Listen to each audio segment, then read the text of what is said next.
की परंपरा आयु वृद्ध को वृद्ध नहीं कहती, ज्ञान वृद्ध को वृद्ध कहती है।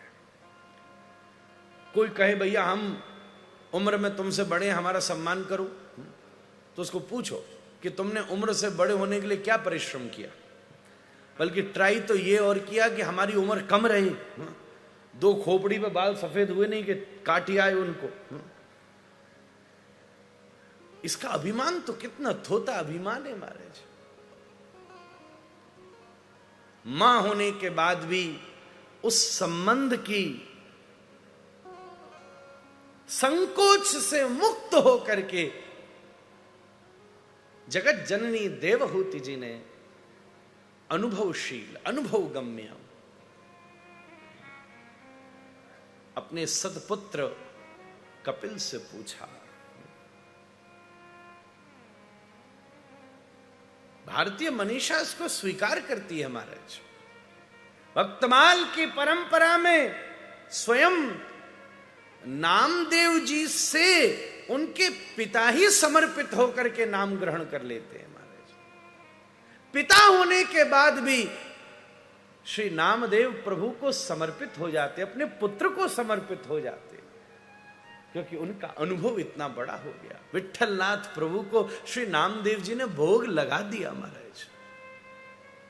पिता तो दिखाते दिखाते वर्षों निकाल चुके थे, पर नामदेव जी ने तो खवा दिया महाराज।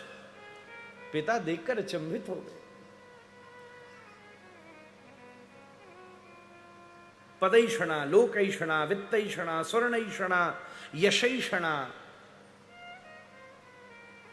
बड़ी खतरनाक चीज है महाराज। कहीं कहीं बड़ा होना अच्छा है, पर कभी कभी छोटे होने का सुख लीजिए, मजा आ जाएगा महाराज, बड़ा आनंद आता है। श्री देवहूति जी बड़े स्नेह से अपने पुत्र से प्रश्न करती है, बेटा मेरा भाग्य देख, जीवन देख। मेरे पर बाबा कौन है? स्वयं श्रीमन नारायण। मेरे बाबा कौन है? स्वयं पितामह ब्रह्मा। मेरे पिता और माता कौन है? इस सृष्टि के प्रथम मानव मनु और शतरूपा। मेरे पति कौन है? ब्रह्मा जी की छाया से उत्पन्न हुए साक्षात ब्रह्मवत ही महर्षि ब्रह्मर्षि मैत्रेय महाराज। मेरी पुत्रियां कौन है? साक्षात गरिमा महिमा लागिमा सिद्धियां। मेरे दामाद कौन है? साक्षात इन सिद्धियों को धारण करने वाले सिद्ध। और फिर उसके बाद मेरा पुत्र कौन है? स्वयं भगवान ही मेरे पुत्र कपिल के रूप में मेरे सामने बैठे हैं। क्या इससे बड़े सौभाग्य की कोई परिकल्पना कर भी सकता है? इससे बड़ा कोई सौभाग्य हो सकता है?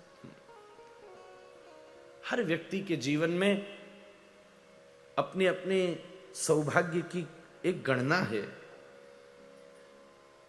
हर व्यक्ति अपने जीवन में किसी न किसी वस्तु को संपत्ति के रूप में स्वीकार करता है।